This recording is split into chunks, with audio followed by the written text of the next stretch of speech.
Hey, what's up guys, and welcome back to the channel. And today we're getting into some insane true Reddit threads, and oh boy, today's Reddit threads are deranged, unhinged, and like the title says, insane.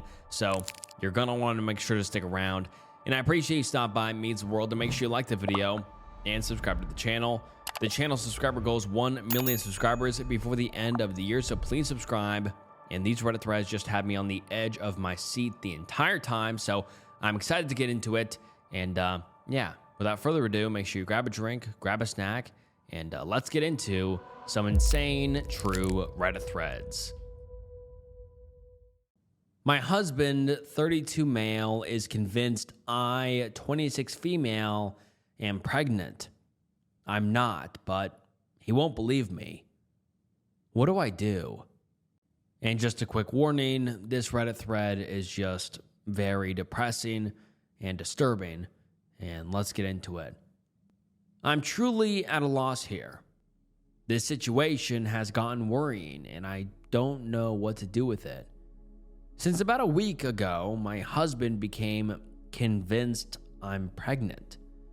I have no idea why, because I'm not. We haven't even started trying, though we do have plans in the future. We were just making conversation, and yeah, I did mention feeling tired, but that's all. A few hours later, he just came in so excited. I told him I'm not, but he won't let it go. He has made remarks about how happy he is, what a wonderful mother I'll be, what our baby will be like. Not all the time, but it has come up multiple times a day. I told him I'm not.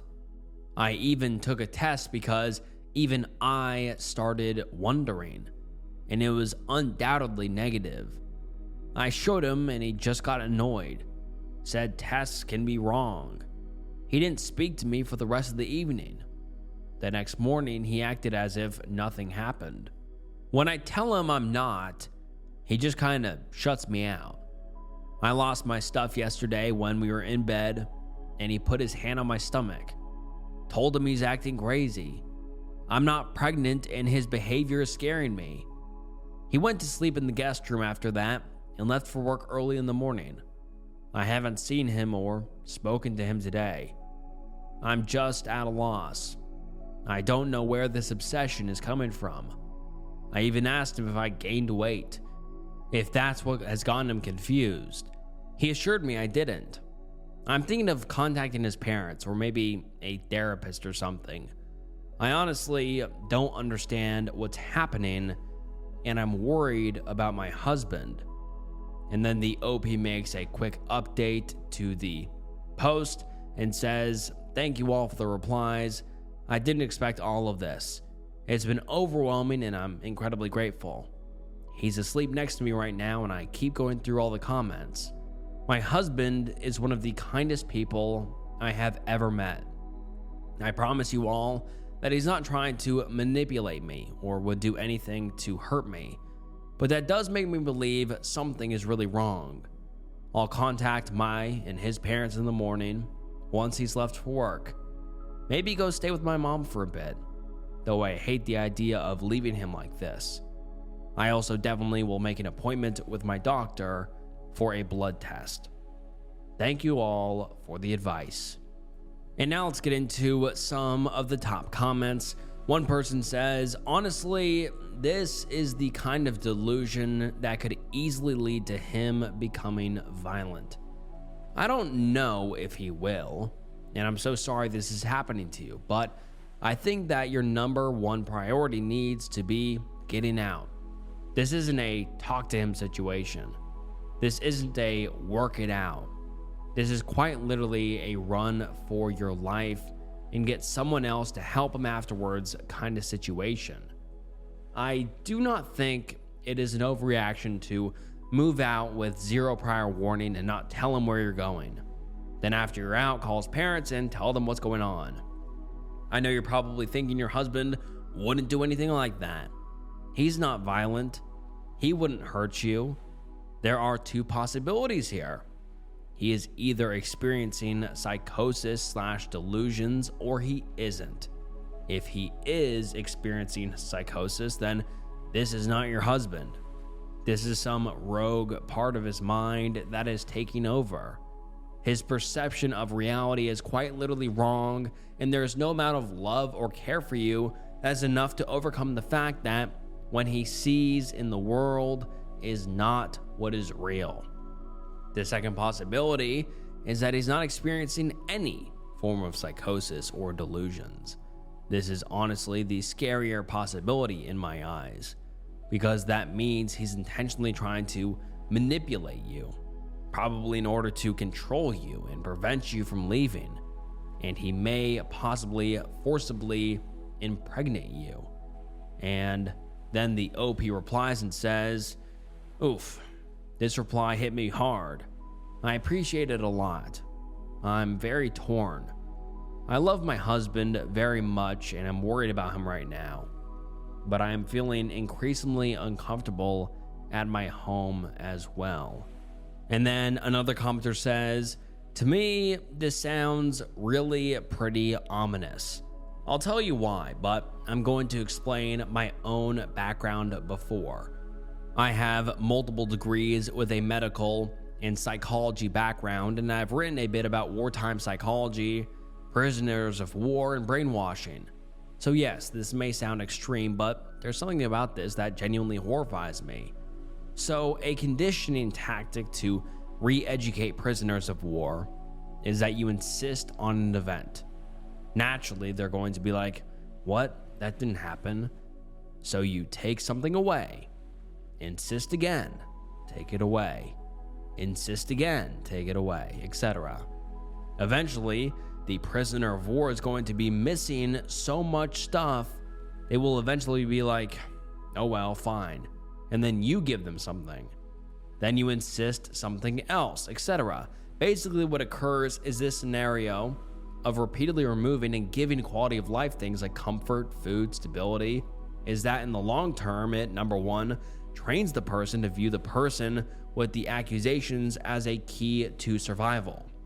And number two, it trains the victim to believe anything the individual accuses them of. The reason this only works in wartime circumstances for prisoners is because the prisoner has no choice but to endure it. They can't just leave. So the reason this disturbs me is because his behavior knowingly or unknowingly follows this behavior. He says you're pregnant, insists it, and then diminished happiness. He comes back saying you're pregnant again. You show the test.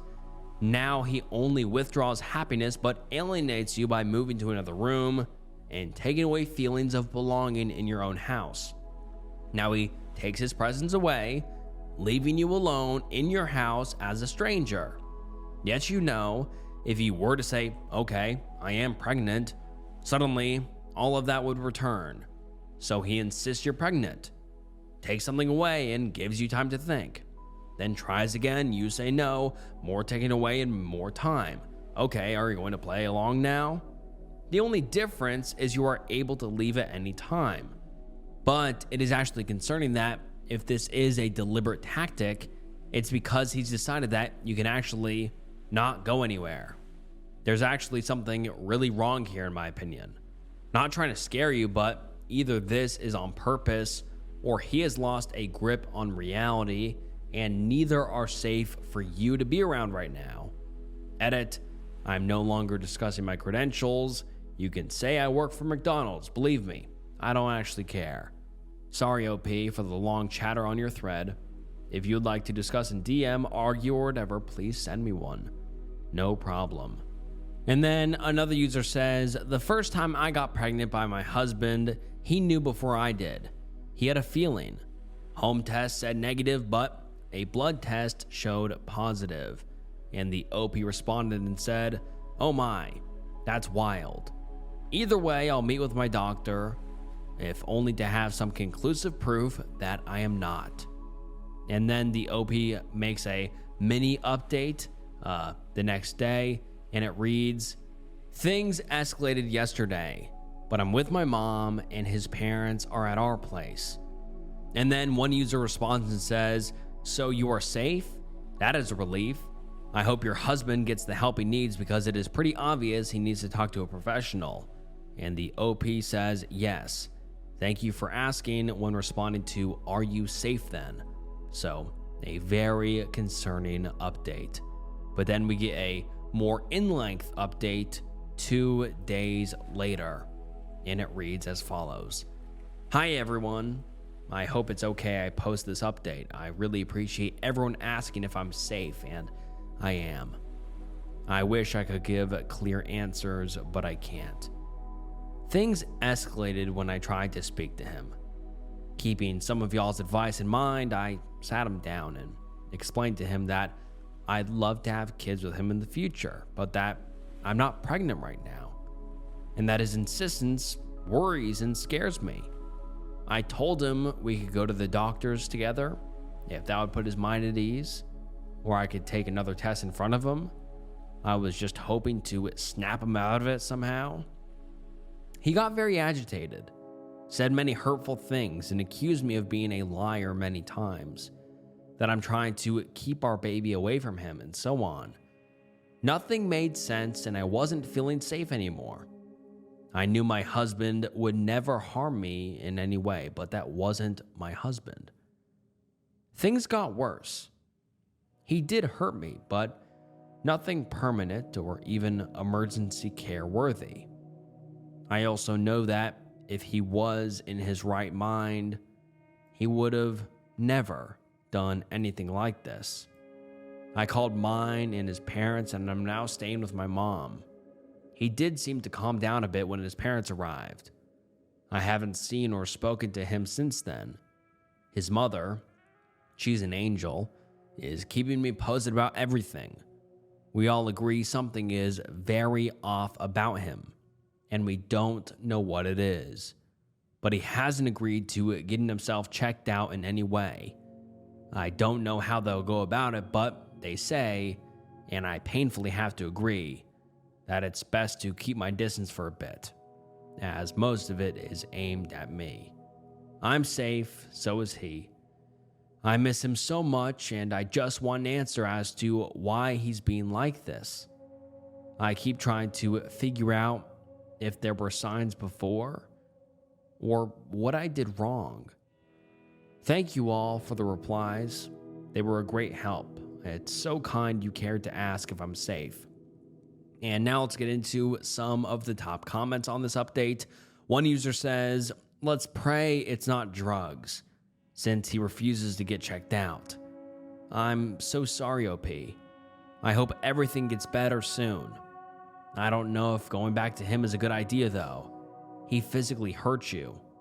And the OP responds and says, I do think that whatever is causing this is the reason he hurt. We've been together for some years now, and he's never even raised his voice at me until this. And another user says, thank you for letting us know you're safe. I really hope he agrees to get the help he needs, but it is absolutely in your best interest to protect yourself right now. Good luck. And another user says, sounds like he has an undiagnosed mental illness or major trust issues. He should seek out a psychiatrist or therapist or both. As others have mentioned, probably best to see a doctor and rule out other causes also. And another user says, oh woo, I am so glad you left. I'm a psych NP, and this situation terrified me on your behalf. He is not himself, and he is not safe for you right now. He needs to be seen by a medical professional ASAP, like last week. It must happen. If he continues to decompensate / get worse, you may have options for involuntary treatment, depending on where you live. It very well could be a physical medical issue causing the behavior, or it could be a mental health crisis. Either way, if he's physically sound and mentally erratic, start with psych emergency services. Are you in the USA? Does your area have a crisis services team? Ours is called Erie County Crisis Services, and they are available 24/7 for crisis calls, and they also will send out mental health professionals to assess someone in the field and see if it's an emergency/involuntary situation. The downside of an organization like this is they're often overtaxed, and when they aren't able to send an agent who is a mental health professional, they will send law enforcement for a wellness check so not to ignore the situation. You can call the nearest psychiatric emergency room and ask if they have any recommendations. This is another point. There are psychiatric emergency rooms. Most decently sized cities have one. You can call law enforcement, but please be mindful, this choice comes with risk. Especially if you or your husband are people of color, this could be putting his life at risk. If his behavior is dangerous, he could be involuntarily hospitalized or worse, arrested. The best case scenario is getting him to a medical professional now before he ends up in jail and his medical emergency is ignored. So many of my psychotic patients have been arrested, and the delays in care are terrifying. Good luck, OP. Protect yourself first and stay away, but good luck in his long-term recovery and your future reconciliation. And the OP gives us an update 2 days later that says he has apparently agreed to get himself checked out, but I haven't heard anything else. And the OP makes another mini comment 10 days later that says he is in the hospital. Many people will write about it being a medical issue. I'll get more into it at some point, maybe, but first need to see what's going to happen with him. I've seen him a couple of times. Sometimes he's his normal self. Sometimes he can't stand the sight of me. We're managing somehow. And then the OP posts an update the next day, and let's get into it. The update reads, I don't know if anyone will see this here, but you've all been so kind to keep asking whether or not we're okay. I hope I'll reach you like this. I'm going to keep it short.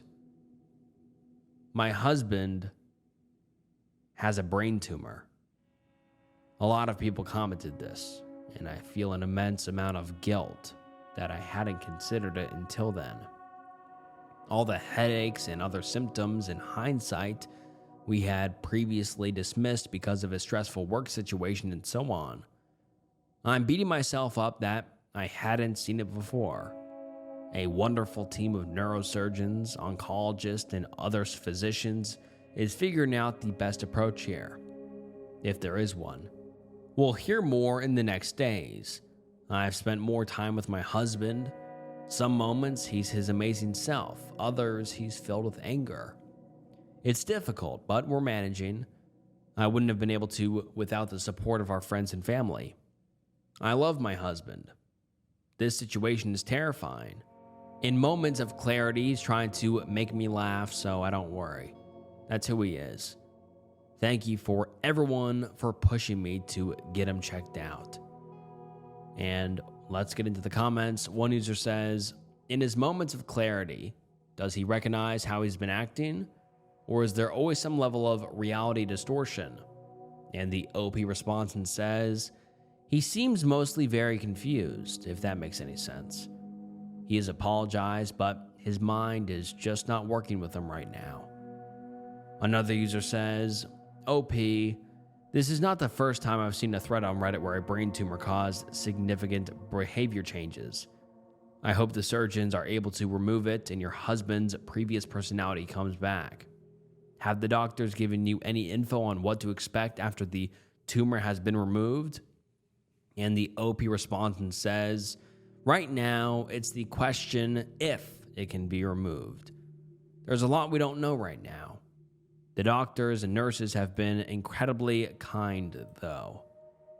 And then we get an update 3 weeks later titled, I'm irrationally angry at my husband for having a brain tumor. The update reads, I can't say these feelings out loud, not to the people around me, so I hope it's okay to do it here. But I'm furious with my husband for getting sick. I know he's not to blame. I know he's suffering. Yet I'm still furious with him. I can't explain it. He is the love of my life. How dare he get sick? How dare he change anything about the wonderful life we have planned? How dare he leave me so much sooner than when we're old and senile?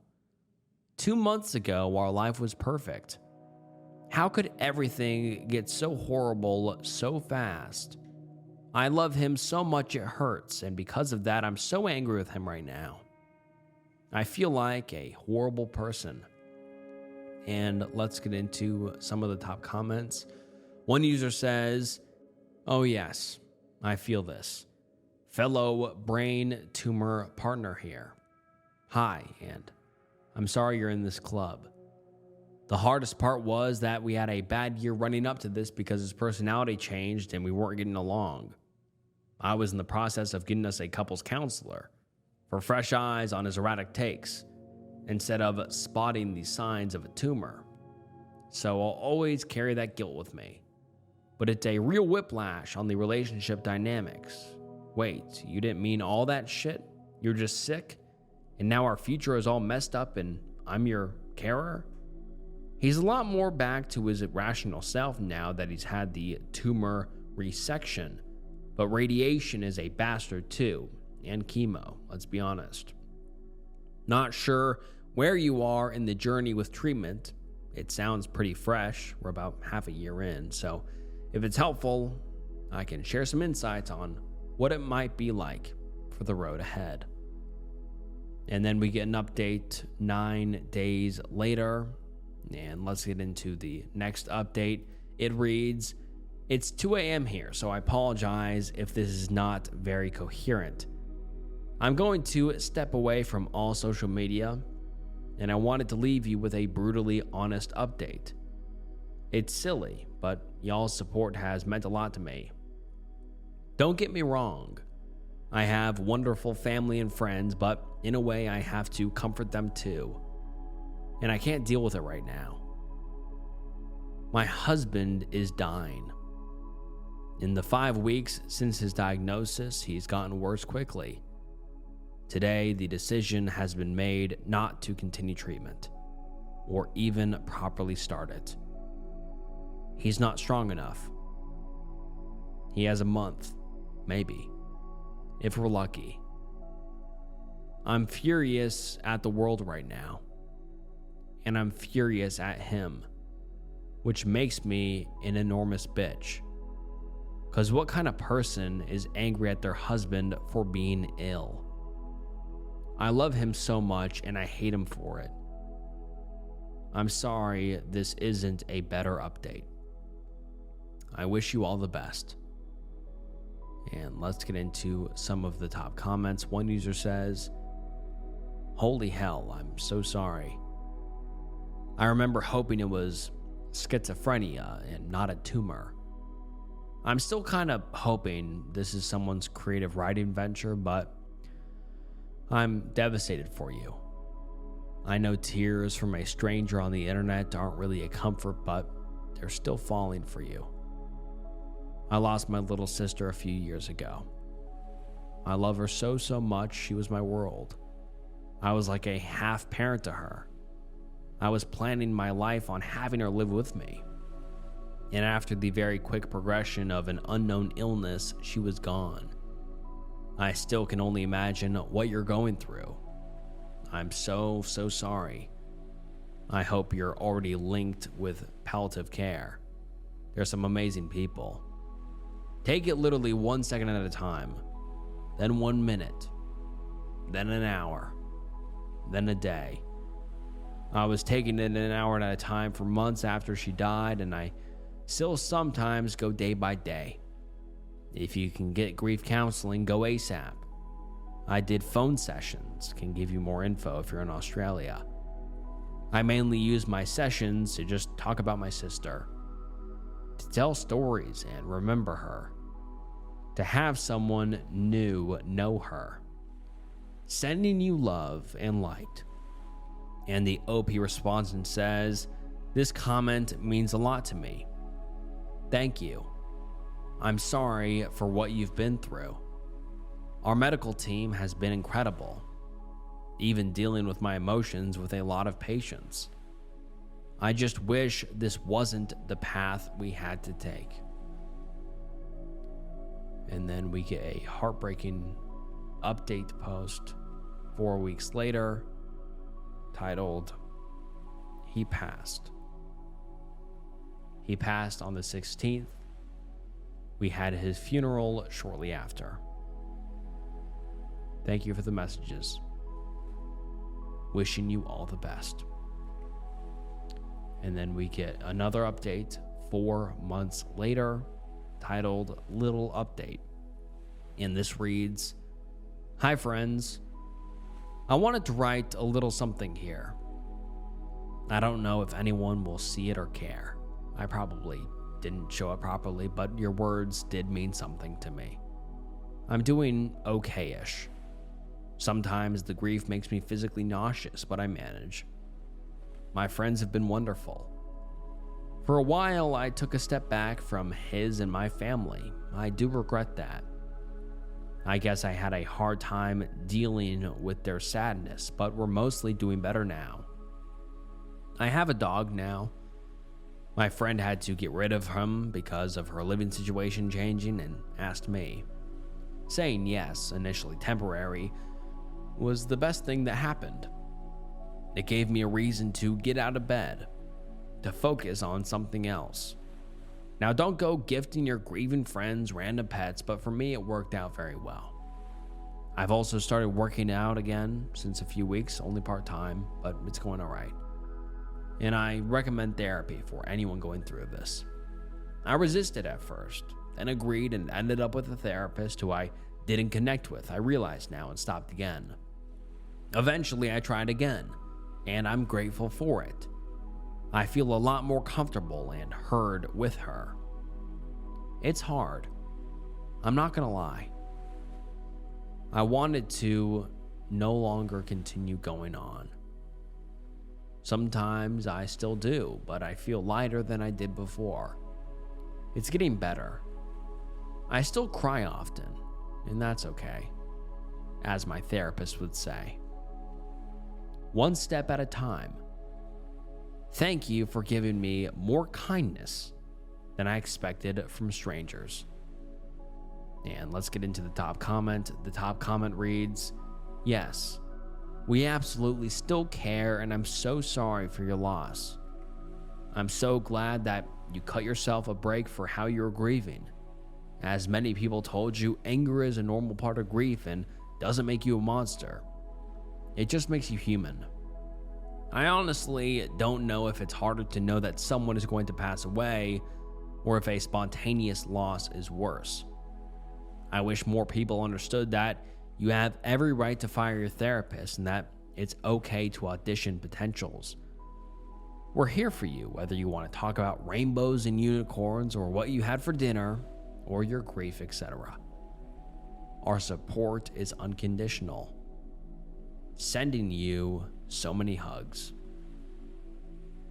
And then we get a one final update 8.5 months later, titled "Last Update."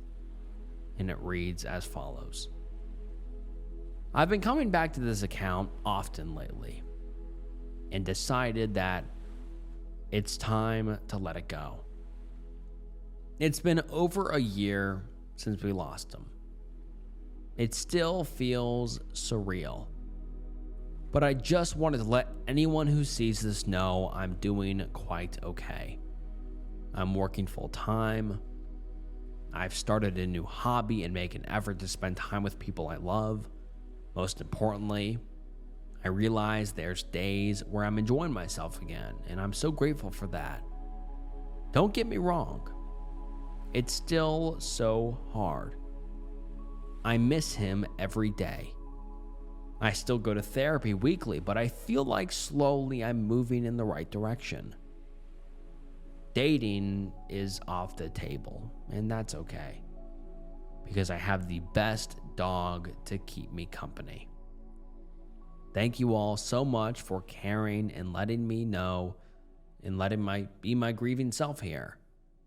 You've made a huge difference for this stranger. All the love, And like the OP said, this was the last post they ever posted to their profile.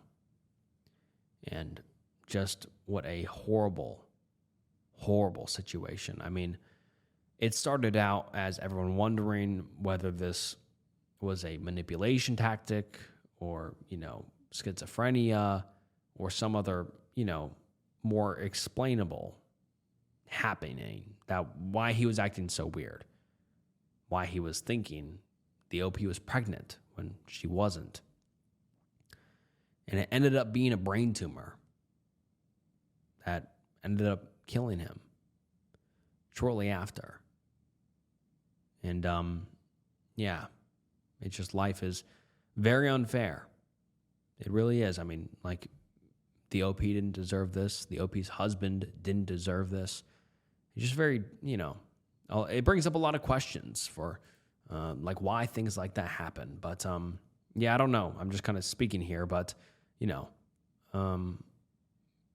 like I said, when I first read the title, this was a very disturbing and depressing Reddit thread. And I'd like to hear what you guys think down below about this.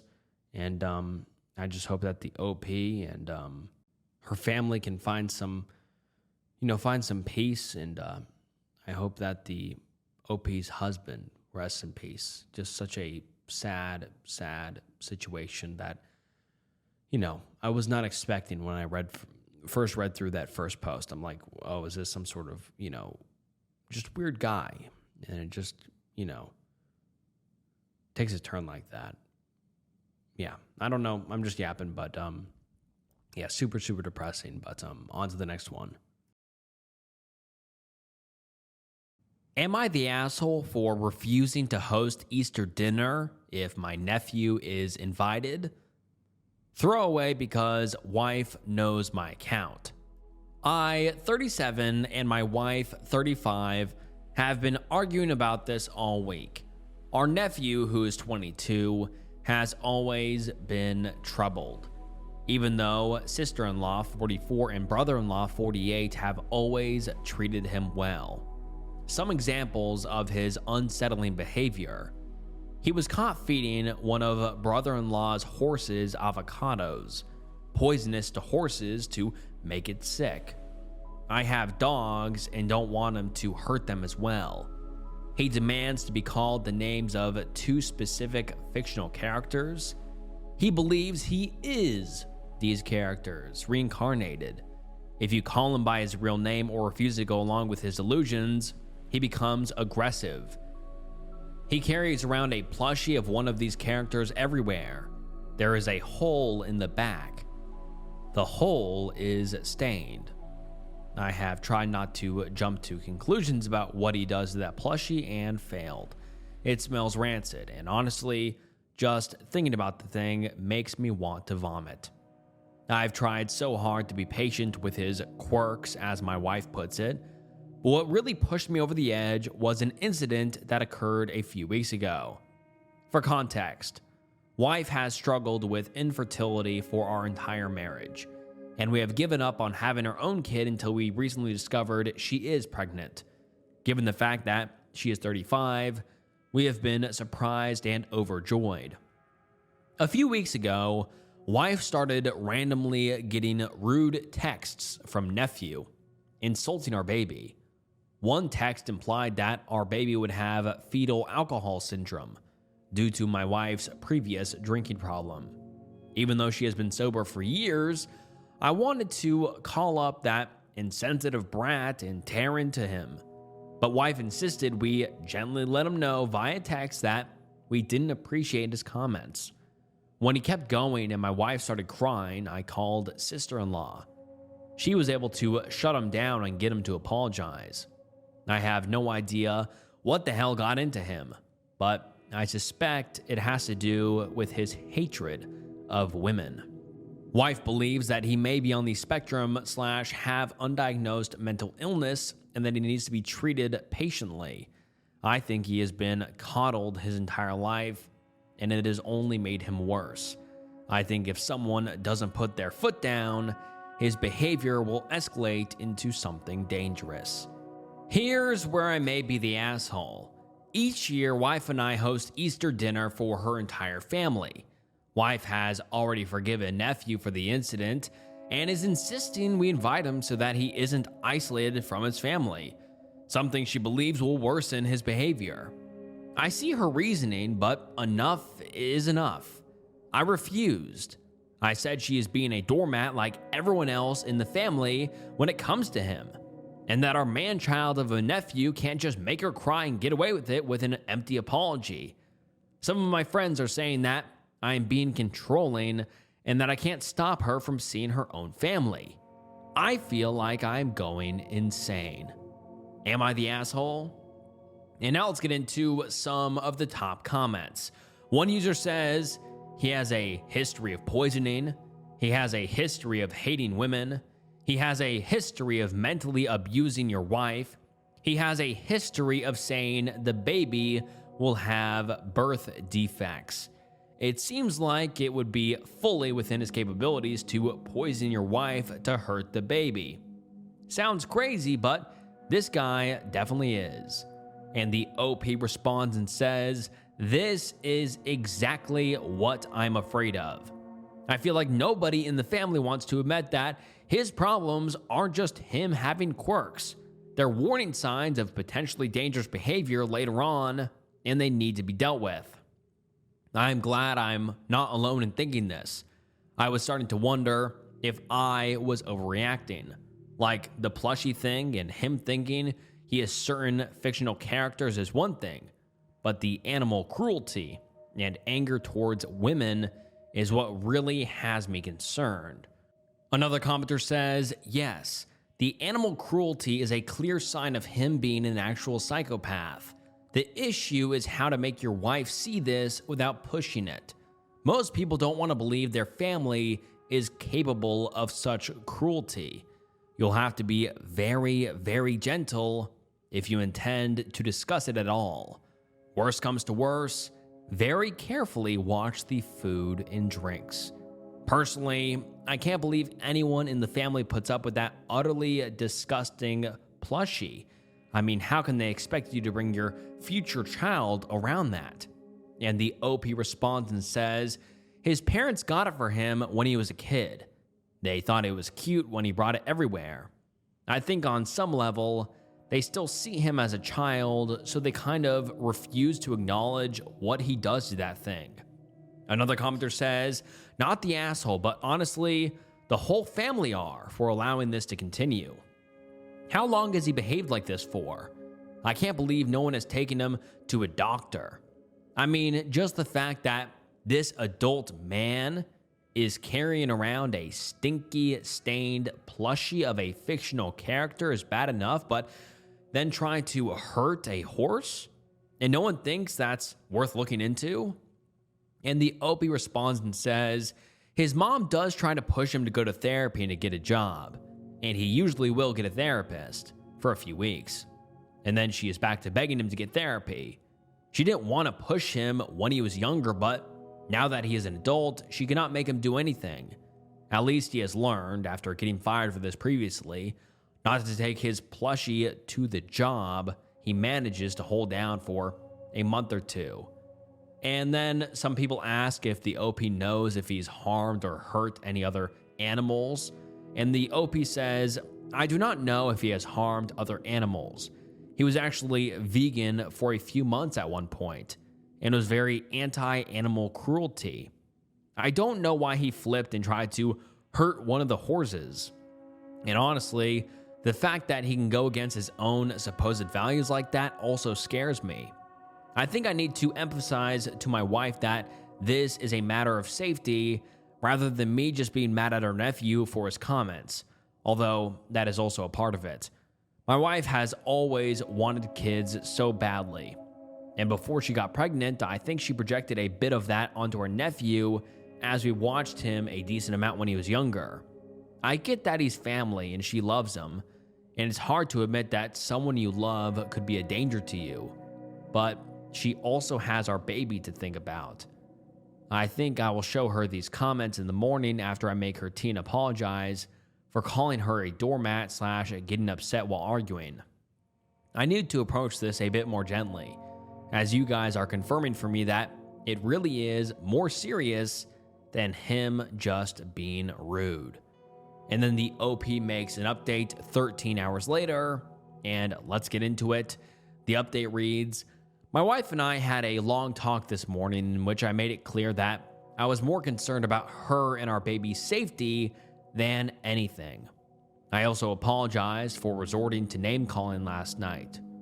Wife isn't a doormat. She just has a lot of love and patience for her family. It was a hard talk with some tears from both of us, but she agreed that this has escalated to a point that may become dangerous, in part due to the enabling from all of us. Honestly, I am also guilty of coddling him, especially when he was a kid. It's hard to admit when someone you took care of as a kid has grown into someone unsafe to be around, but I think the idea in this comment might work as a way to set boundaries without shutting him off permanently. We are going to call his mother and explain that Easter dinner isn't happening this year if the nephew is coming, and that he is welcome to come over when he has a diagnosis and is stuck with a therapist for at least a couple of months. Thank you all for your advice." And then we get an update post about 2 weeks later, and let's get into it.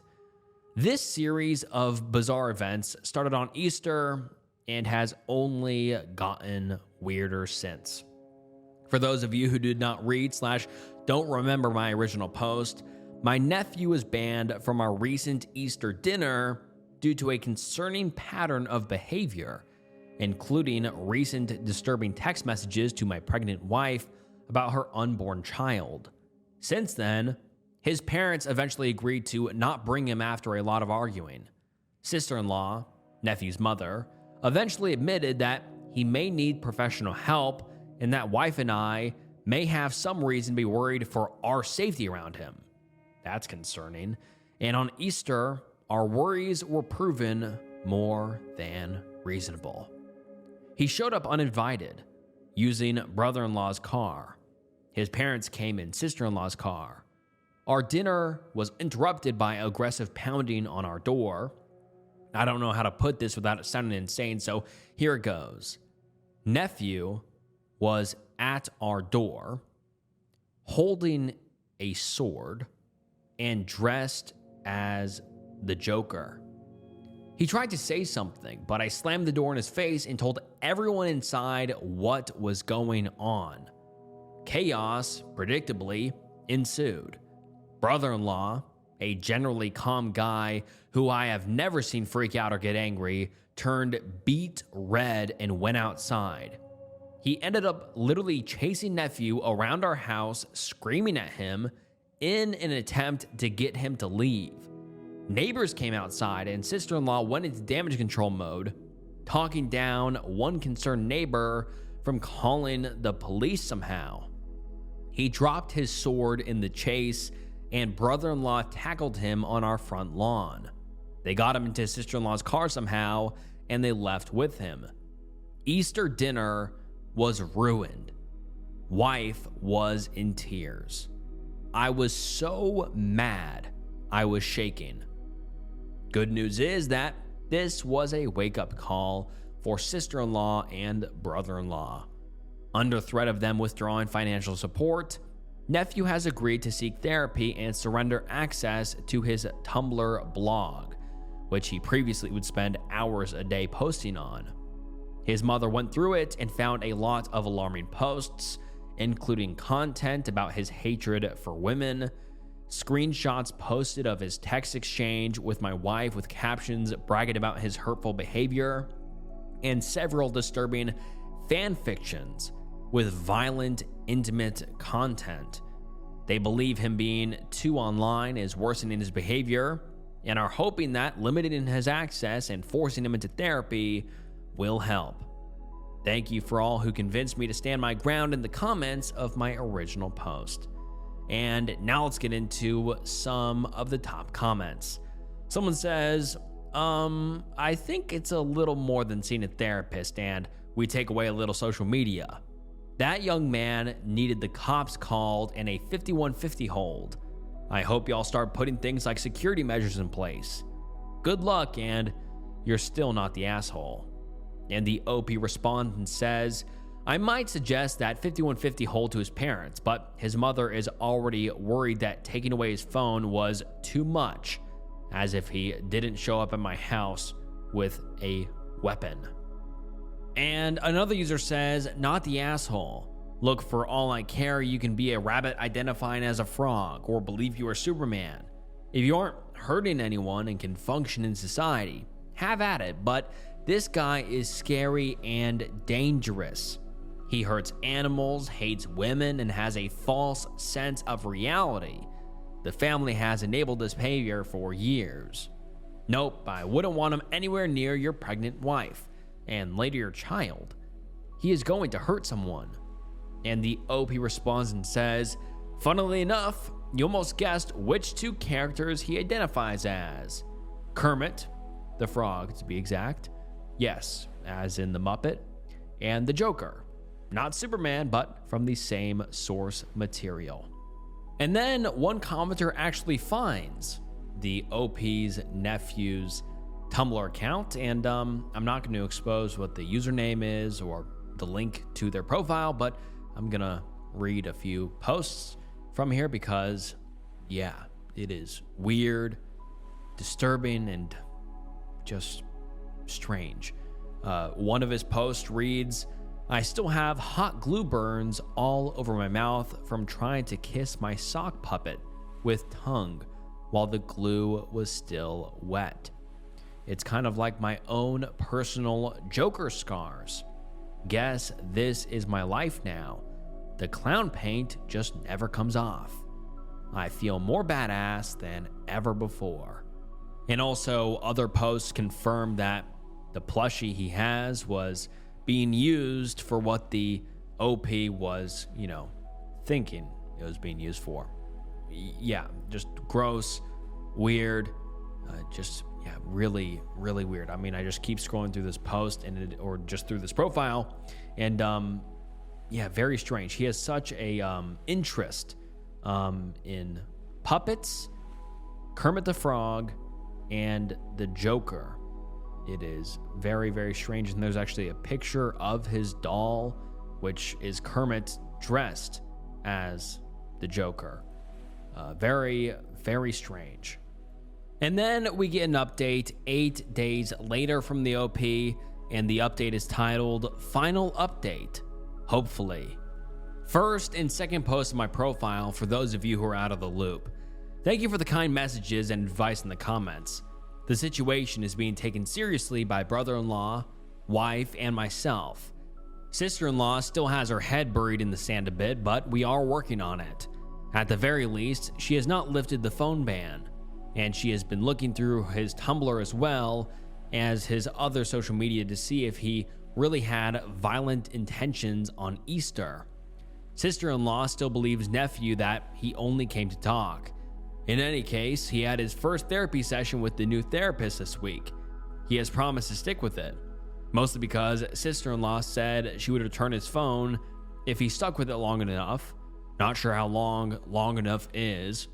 The plus side of him being a man-child is that he is either unwilling to just buy himself a new phone with the little money he has, or he doesn't realize that he is an adult who can gain financial independence, so his mother can't threaten to take things away from him like he's a child in timeout. He has told his mom to tell us that he's very sorry for his behavior and that it won't happen again. I'm skeptical. Wife is still holding out hope but refuses to see him unless he shows substantial improvement. Brother-in-law is looking into resources for places he can get nephew committed should that become necessary, but he believes that the situation is under control as long as sister-in-law doesn't budge. They have also confiscated his sword, and I don't think he has any access to other weapons. I was also sent a link to nephew's Tumblr blog. Sister-in-law has already seen it on his phone, but did not want to share its contents because she feels like we have villainized her baby enough. I went through his blog with my wife and didn't know whether to laugh, cry, or pour bleach into my eyeballs. His blog basically confirmed what you all have been trying to tell me about his pattern of violence and hatred for women. He posts a lot about how females are all entitled and how he hates ever having to interact with them. Additionally, he seems to be stalking one of his exes, which is a whole other layer of concerning. He also writes intimately explicit fan fiction about Muppets, which is not a safety concern, but has permanently ruined the entire show for me.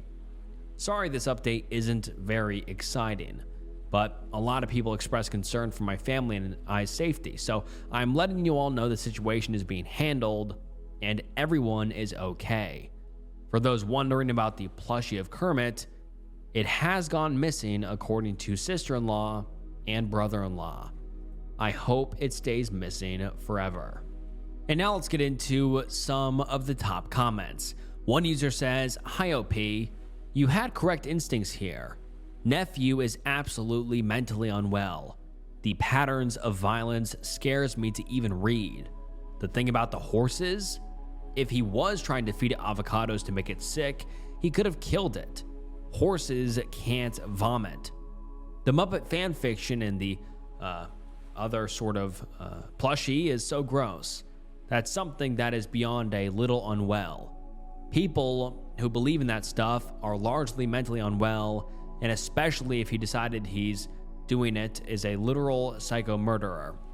I'm wondering if he is suffering from some sort of delusional disorder. Granted, that is for the therapist to decide. I agree with the others who've mentioned it. You should invest in a Ring doorbell or other security devices.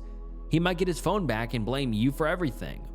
I looked at his Tumblr and people commented on his Tumblr to blast him, and some people mentioned the Reddit post. If his brain works and with some Googling, he could find these posts. Hope for the best and assume the worst here. I dearly hope sister-in-law will take more action. The nephew is going to seriously hurt someone." I also found the post about the horse on Tumblr. And the OP's nephew post on Tumblr reads as follows. It says, "My father's favorite horse has gotten mysteriously ill.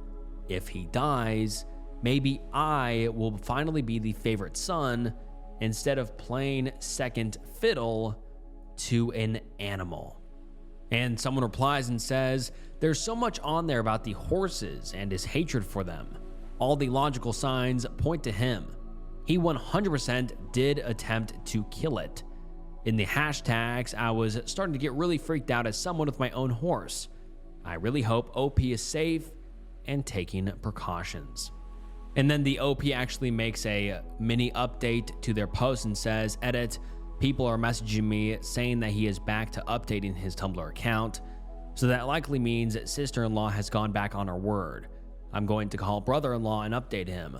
Also, he is still hiding the plushie somewhere because brother-in-law was trying to throw it away and he can't find it anywhere."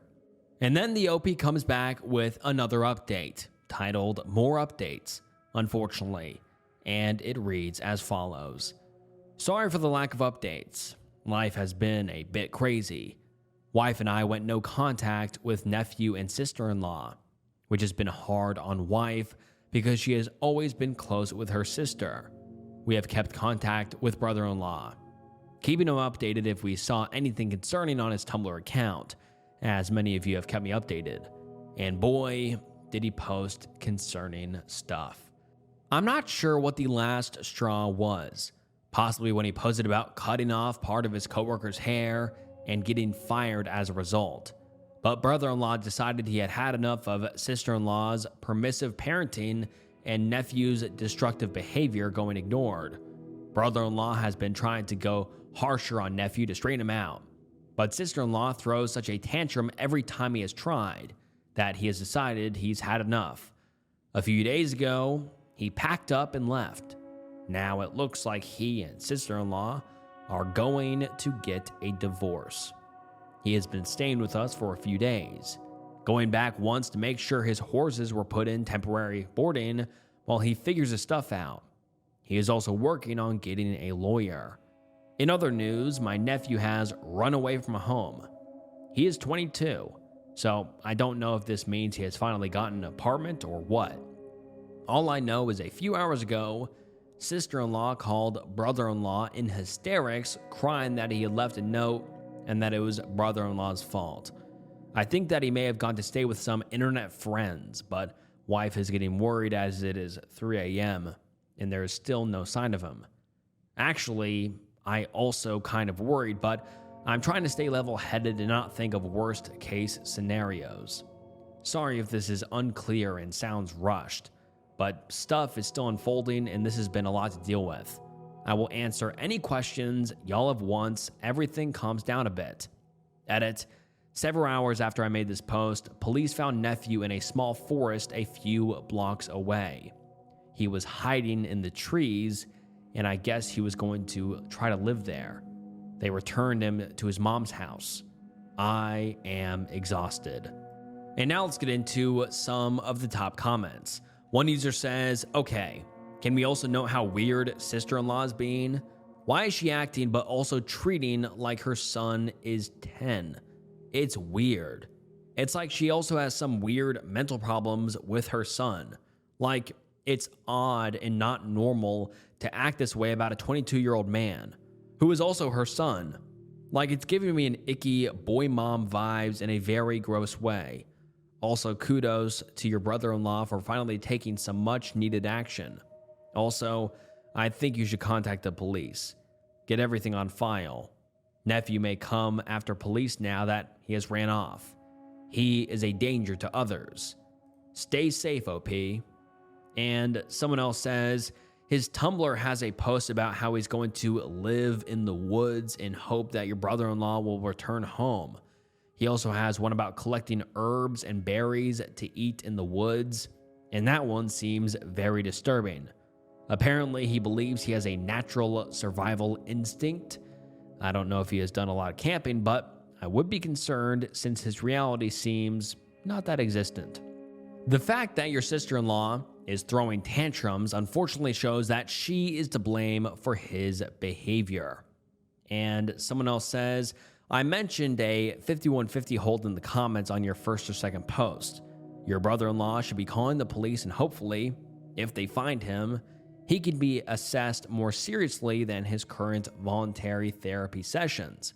He needs a psychiatric evaluation and treatment, for sure. And then the OP makes another update a few days later titled, Jesus Christ, when will it end? And let's get into it. It reads, at this point, I'm just going to use this account to rant about my insane nephew because venting to my wife just makes her sad about the person he has grown into, which I think is completely fair. So the good news is that sister-in-law has finally taken action. Brother-in-law has been keeping up with nephew's posts online ever since he found brother-in-law's new apartment and took a crap outside his front door. Long story short, and not super relevant to this current update. Point is, brother-in-law was monitoring the situation from a safe distance and was able to find proof that nephew was becoming dangerous to others. Finally convincing sister-in-law, after some painful conversations and damning screenshots from his blog, that something needed to be done. The screenshots in particular were a series of posts that nephew made in which he challenged a random person online to a duel, giving an exact time and location as well as promising to bring his goddamn sword. Unfortunately, threatening to attack people with swords has become a behavioral pattern for him, so I can't even find it in me to be surprised. I am just so goddamn tired at this point. As some of you smart cookies may already know, telling a large amount of people on the internet your exact location is, drumroll please, stupid and dangerous, especially with the threat of violence, which eventually expanded to him threatening to attack everyone and everything who challenged him at the location he specified. This was his mom's breaking point. So when nephew asked sister-in-law to drive him to his duel, she instead took him to their church. Yep, not therapy, not the police, an evangelical church. A different church than the one sister-in-law goes to because he was banned from that one. Also a long story. He is once again on the internet timeout and being forced to meet with the pastor once every week to bring him back to Jesus or whatever. So at least something is being done. Is this at least a step in the right direction for sister-in-law? I don't even know anymore. And then the OP doesn't update us for a few months, but a few months later, the OP comes back with another post titled Thanksgiving, and it reads as follows. I'm pretty sure that no one is still invested in my petty family drama at this point, but Reddit was a good outlet the last time my nephew showed up to a holiday meal and completely ruined it. So to Reddit, I return. Read my other post if you are out of the loop, I guess. First of all, my son was born in early November, and his presence had been such an overwhelming joy in my wife and I's life.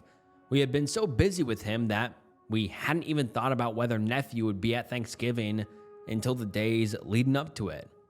We called mother-in-law, who was hosting, and she reassured us he was staying behind and that it was only going to be us and sister-in-law. Small Thanksgiving, but yeah, mother-in-law does not have a lot of family, so we always try to make it to her house when she hosts. Brother-in-law and nephew usually attend as well, but sister-in-law and brother-in-law are recently divorced, and nephew is, well, a danger to society, to put it mildly. So we head over to our house early in the morning for a humble Thanksgiving of 5. Myself, wife, son, sister-in-law, and mother-in-law arriving first. Mother-in-law is cooing over her grandson and holding him when the doorbell rings. In steps sister-in-law, and in steps nephew. Not wearing Joker makeup this time or holding his special plushie, thank God. I am immediately out of my chair, ready to rain fire down and tell this man to get away from here before he has some kind of violent outburst around my newborn. When mother-in-law cuts me off, asking nephew if there is anything he would like to say to my wife and I. Nephew approaches me with a very serious look in his eye, bows at a 90-degree angle, and begins rattling off this insane apology, most of which is being directed at the floor. I really did not catch most of it, but my wife squeezed my hand and looked at me with tears in her eyes. I know you will call me stupid, Reddit, but my hormonal, recently pregnant wife was almost crying with how happy she was to see that nephew had grown as a person. And she had told me earlier in her pregnancy that she hoped our baby would be able to play with him and look up to his older cousin. My wife has taken no contact with our nephew rather hard, as we looked after him a lot when he was little, and I cannot really blame her for folding immediately upon seeing him again. I accepted nephew's apology for his outburst earlier in the year and told him that all family is welcome at Thanksgiving. My wife hugged me, and mother-in-law started saying how excited she was to have both of her grandchildren with her. I kind of got the sense that mother-in-law and sister-in-law planned this behind our backs, but for the sake of the holiday, I was willing to let it go. Maybe he changed. The first hiccup was when mother-in-law was in the kitchen taking the turkey out of the oven. Sister-in-law was holding our son and asked if nephew could hold him. Wife and I firmly said no, but agreed that he could say hi. Nephew leaned in close to get a good look at our newborn and began laughing like a psycho. Like, from completely silent to cackling maniacally. He startled my son into crying, and when I reprimanded him, he did not seem apologetic at all, and instead kept doing that weird laugh and saying, "I cannot contain the Joker." I admit I started to lose my cool at that point. I told him he needs to grow up and stop acting like a creep all the time, which seemed to really piss him off. He yelled that he is not a creep and that he has changed a lot since I last saw him. He said that he found God and that he is not a misogynist anymore because he claimed that men are just as vile and humanity is doomed no matter the gender. I called him a mistake and he grabbed the turkey, which mother-in-law had just brought in during the commotion, by the leg. Shrieking at the top of his lungs, nephew swung the turkey like a sledgehammer directly at my head. Mother-in-law stepped in to intervene, which caused the hot, oven-fresh turkey to slam wetly into her hand. Silence for a moment. Then the sizzling of my mother-in-law's skin as the grease of the turkey, sticking to her face, made quick work of her epidermis, causing her to scream. I regret that I was completely stunned into inaction, but luckily my wife came to her senses quicker than I did, and it was now her turn to chase down my nephew, much like how brother-in-law had this past Easter. She was not as fast as him, given that she had given birth earlier that month, but her yells and threats scared him bad enough that he fled out the door, sister-in-law on his heels. She ended up driving him home, shooting us a nasty text saying my wife overreacted and that his outburst was my fault in the first place. That's crazy. Apparently, we scared her beloved baby boy, 22 years old, so bad that he pissed himself, so I guess he's the real victim. Wife and I took mother-in-law to urgent care, and she has insisted that no charges should be pressed against nephew, even though her face is severely burned from the turkey grease and the impact of the swing gave her a concussion. Oh my God, this guy needs to be locked up. She's not even mad at him and says he is just troubled and that, quote, everyone makes mistakes. I think our mistake was believing my wife, and I can trust her family to stop inviting unstable people around our newborn. I don't want to cut mother-in-law off because she is old and lonely, but I don't want her around our newborn because I do not trust that she will not invite nephew. That being said, I do not want to keep her away from her grandbaby. Now, I know this was long and probably no one's reading this, but if anyone has any advice for how to proceed, I really would appreciate it. And before we get into the comments, like, the OP and his wife are so lucky that the nephew didn't want to attack the newborn baby for whatever reason, you know? Like, it's not good that he swung a turkey and gave his, I guess it would be his grandma, a concussion. Like, obviously that's not good. That's horrible. But, like, thank God he didn't swing the turkey at the baby or freak out and grab the baby or do whatever. I mean, he was wanting to hold the baby. That's terrifying. I mean, he could have easily dropped it or done something horrible. I mean, this guy is a complete psychopath. But let's get into some of the top comments. One user says, unfortunately, I keep up with your nephew's Tumblr account. I think it is against your child's best interest and safety to let him or anyone who defends him in your child's life. There is something very, very wrong with your nephew, and I understand that psych holds did nothing but cause more drama. My suggestion, do not let any of them near your house.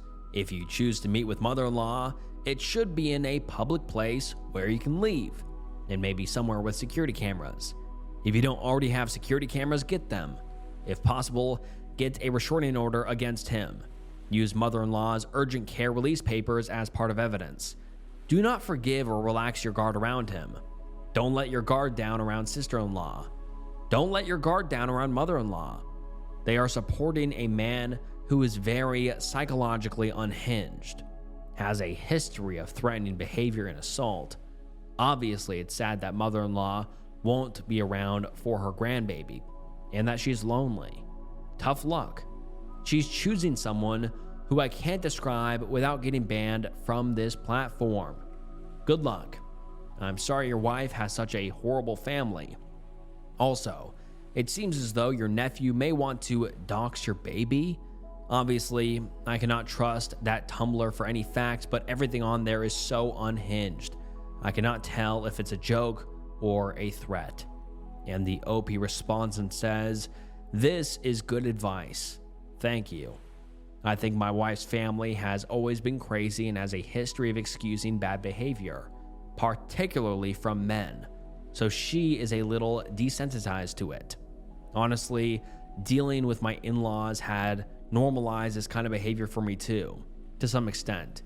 I was unaware my nephew still had an online presence. I will call his mom, not that she'll listen, about this threats of doxing, even if I am confused about what the hell doxing a baby would even accomplish.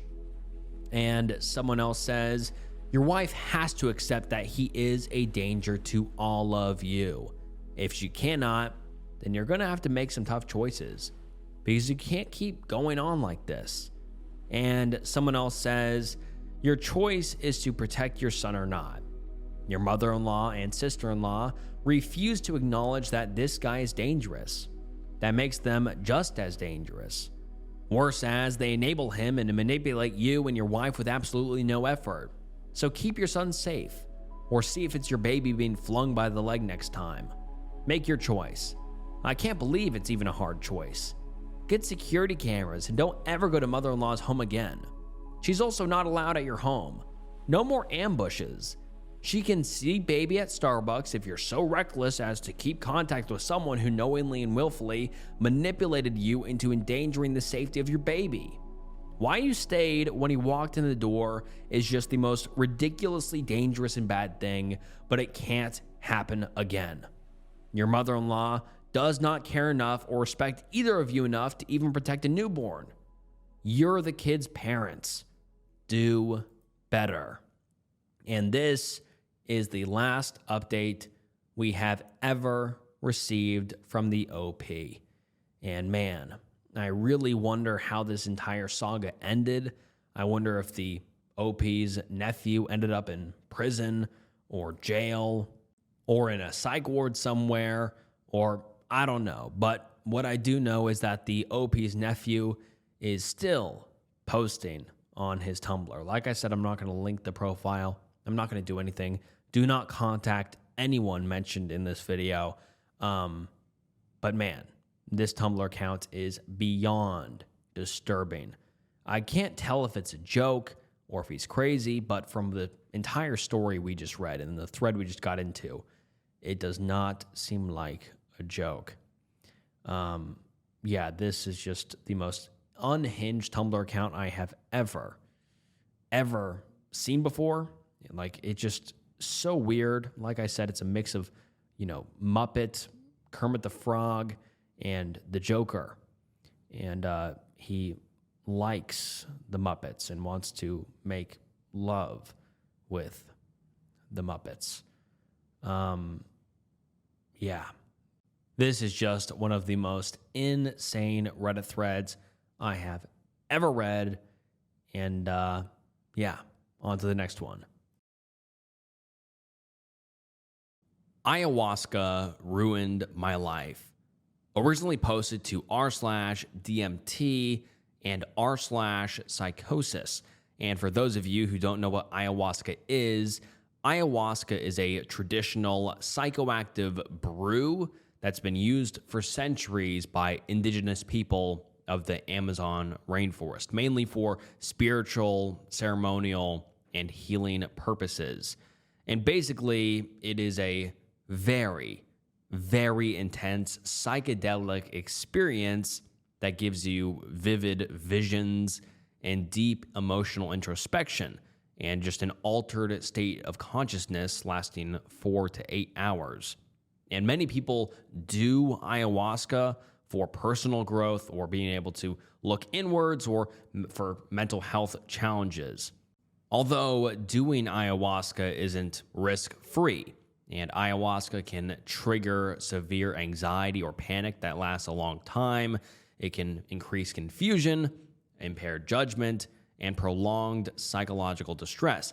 And in some people, especially those with a personal or family history of schizophrenia, bipolar disorder, or other psychotic disorders, ayahuasca actually can trigger psychosis or mania.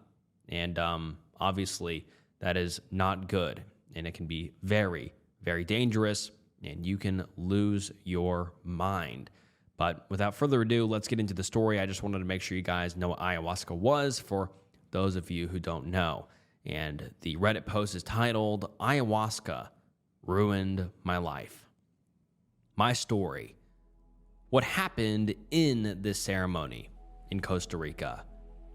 My mind and perception was bouncing back and forth between good and evil. I would see and feel complete magic and light to complete darkness. Eventually, all the light went away, and I became separate from everything and everyone. There was just a void. My personality changed into something else, something terrible. In the ceremony, I actually ran away. I left the ceremony thinking that I was also leaving my life and I would try again in a different lifetime. I felt I had failed life, and my external environment became extremely uncomfortable and unpleasant. The energy in my body felt like poison. Every sound hurt my ears, and even the food tasted bad. I became the ugliest version of myself that I didn't even recognize. I was going through a lot in life at the time, and perhaps it was not a good time for me to go, but who knows why this happened. The psyche is fragile, and things can easily go wrong no matter how prepared you are. Psychedelic psychosis is more common than I knew at the time. After the ceremony, the effects of the ayahuasca did not wear off. They actually became stronger over time. My mind was completely taken over that I could not identify with myself anymore. My mind would break and shatter apart over and over. I would get this constant stream of negative thoughts piercing my head for months, changing my personality over time. I started losing my memories, my values, my perceptions, my mind.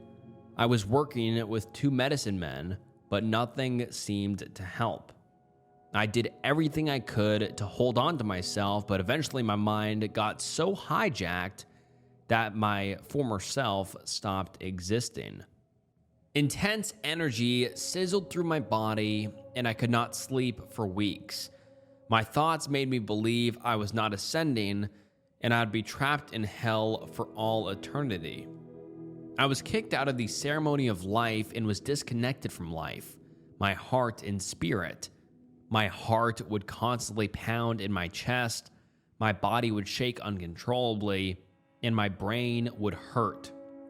My perception of time was completely gone. I do not even remember the plane ride home. I ended up in the hospital from going manic and from constantly screaming that I was doomed for eternity and I would be going to hell. I was constantly planning my own S-word. All I could perceive was how I was going to be tortured for eternity, from the sounds of chainsaws to dogs barking to my teeth falling out and being burned. I was traumatized with fear.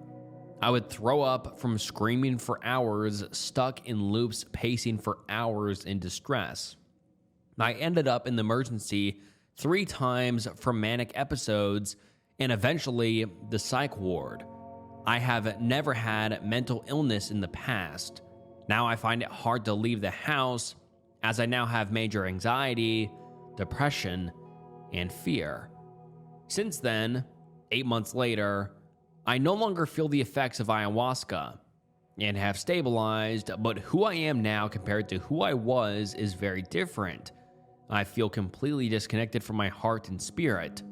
I could not find joy in anything anymore, not even nature or music. I constantly feel jumbled and confused in this utter lifelessness. All of my thoughts are now negative, and I can't feel anything anymore. I don't feel my emotions except fear and despair. Plus, my creativity is gone. It's like I'm living without my soul.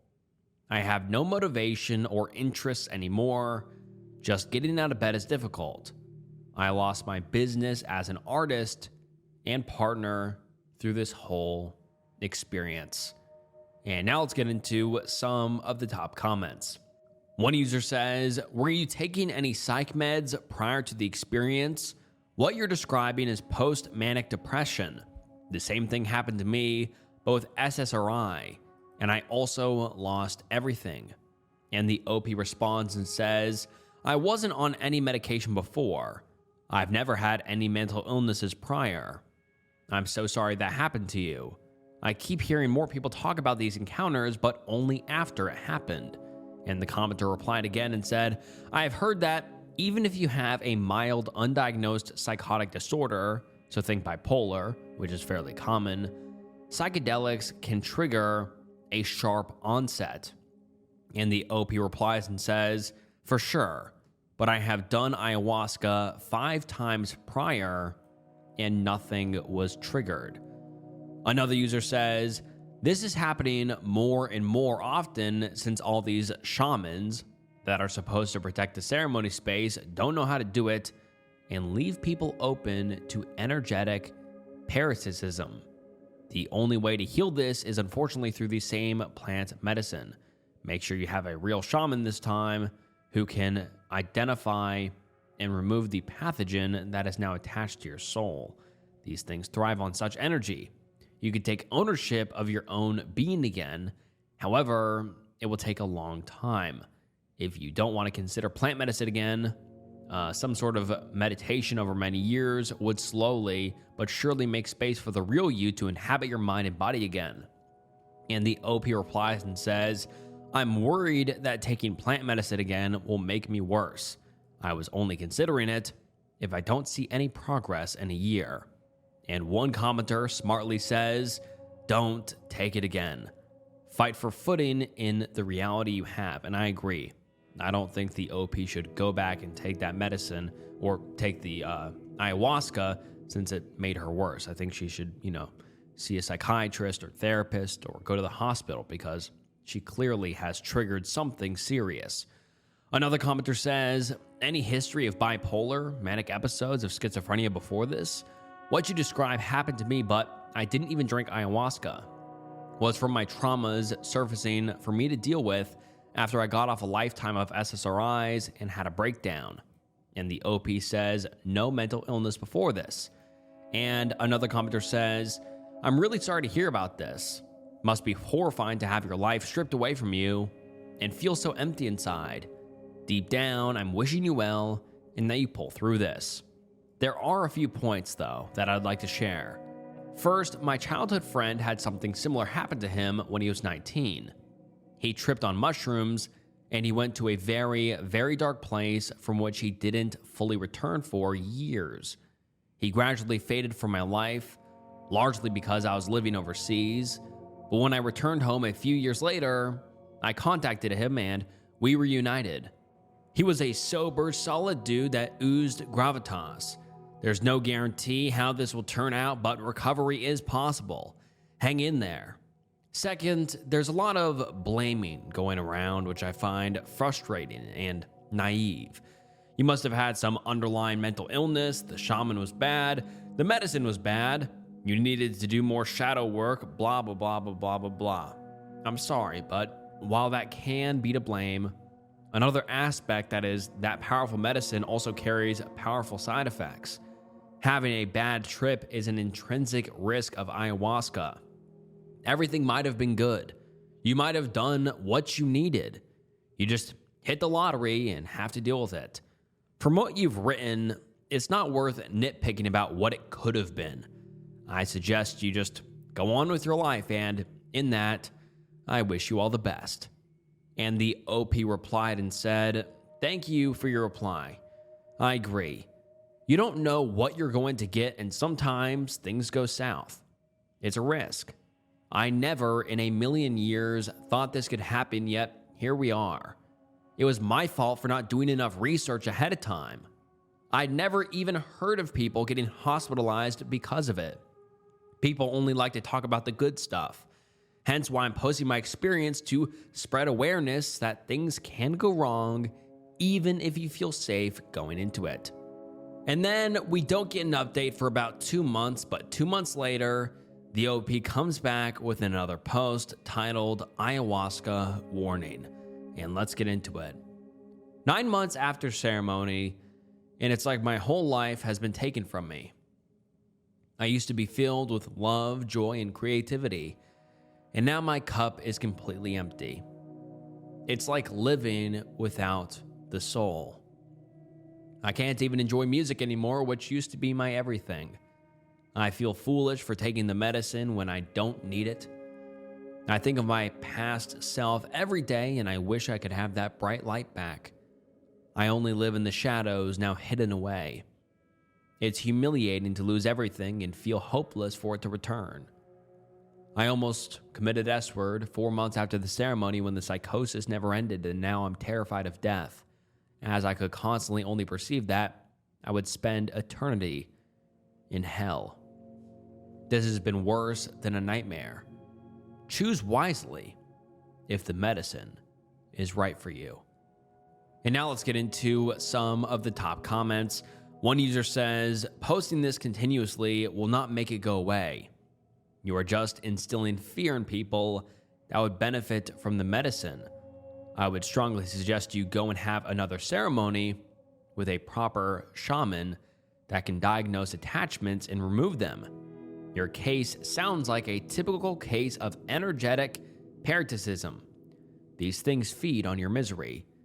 And the OP replies and says, I'm just trying to spread awareness. I know this medicine can save lives, but it can also ruin them.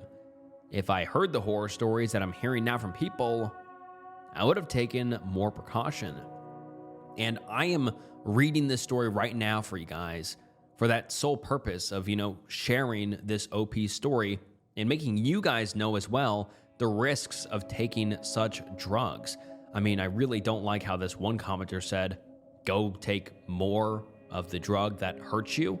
I don't think doubling down would do any good. I think the OP just needs to consistently go to therapy, go to a psychiatrist, and really try to work this out with more proven methods, I would say. I'm not saying like all psychedelic usage is bad, but there are risks. And for some reason, a lot of those risks are kind of, thrown to the wayside. I feel like people don't talk about the possible risks of psychedelic use often. And so everyone watching, if you're ever, thinking about partaking in psychedelics, please do your research and be wary that, it's not all sunshine and rainbows and things can go bad and possibly ruin your life.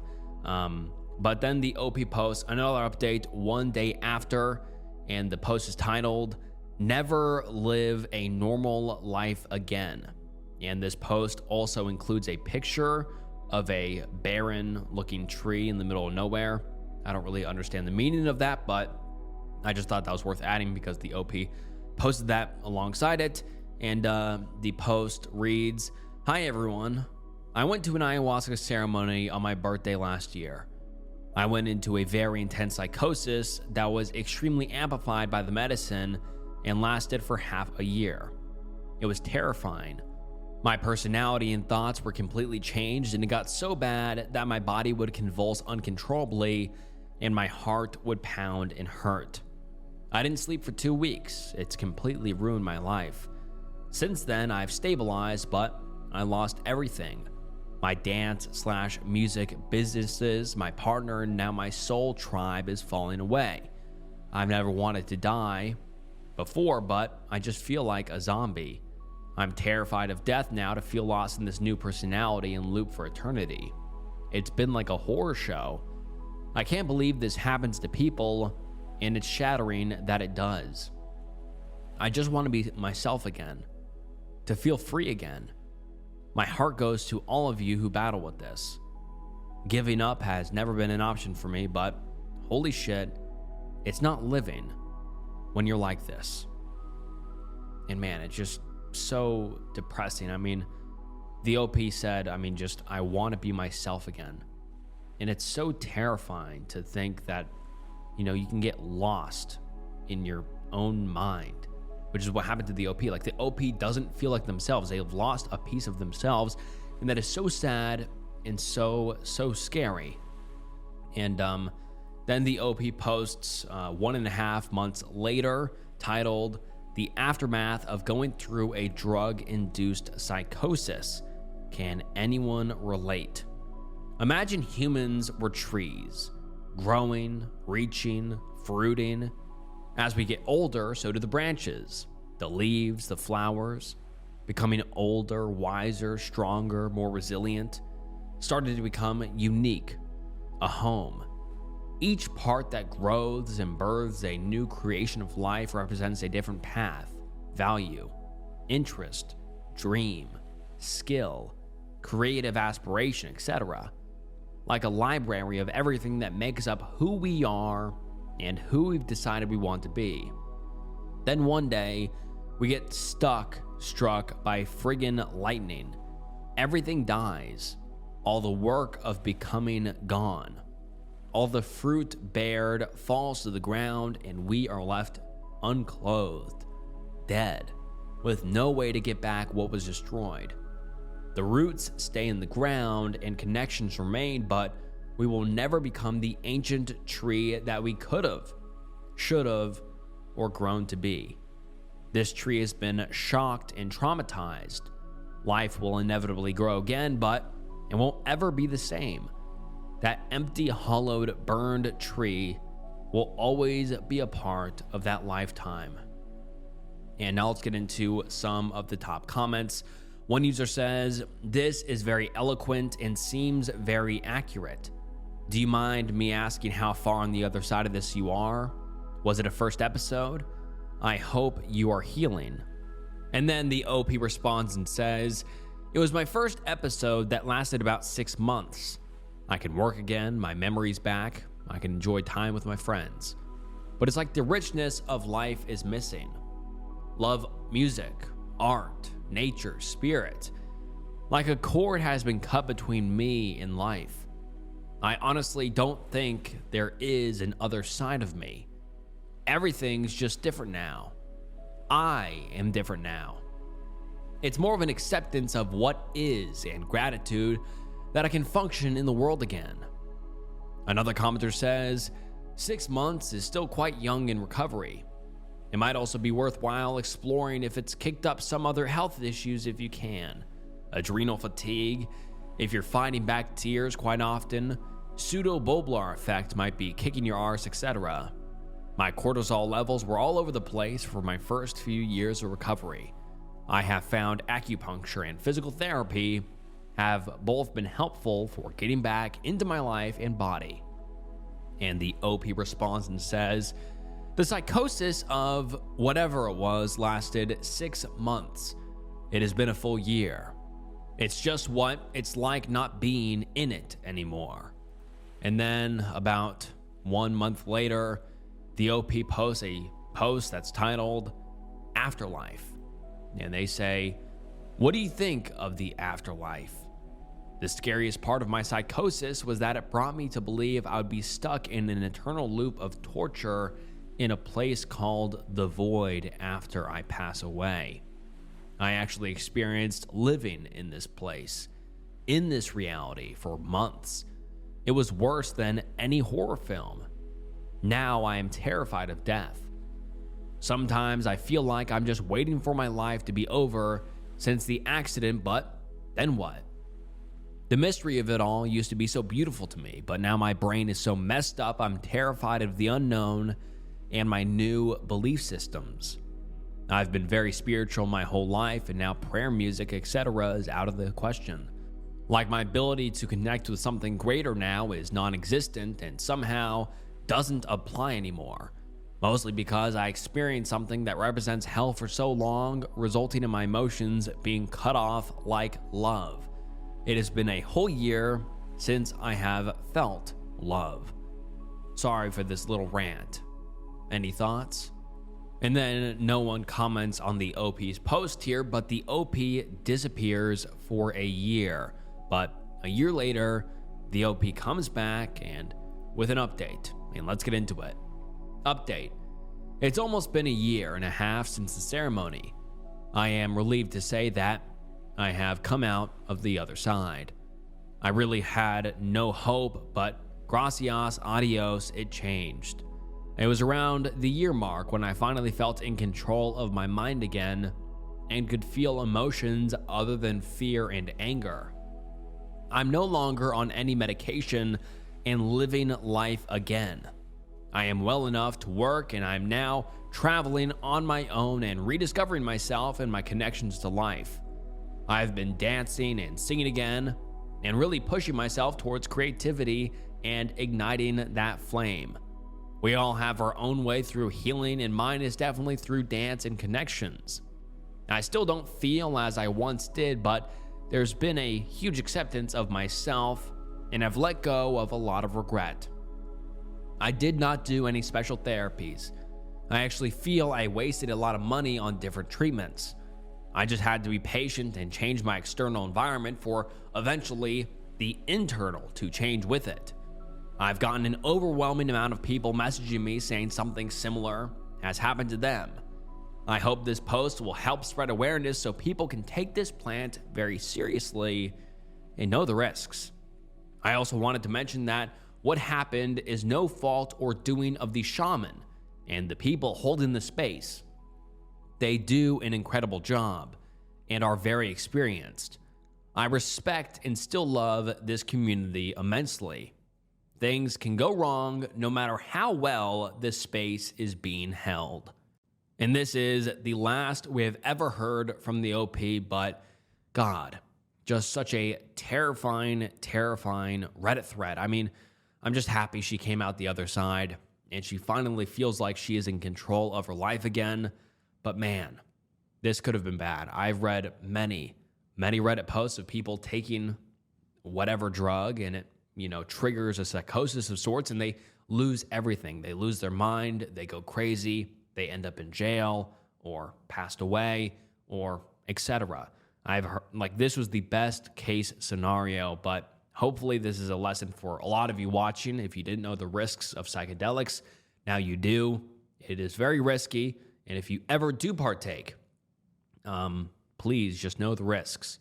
I'm not saying they're all bad, but personally, I just think it's important for you, to just spread this kind of message, that psychedelics and really any drug use has major risks that should not be, discounted. Yeah, I'm just super glad the OP is doing better now. I hope they have continued to improve their life and get their life back together. But yeah, on to the next one. Am I the asshole for calling my best friend creepy for sleeping with my little sister? Originally posted to Am I the Asshole?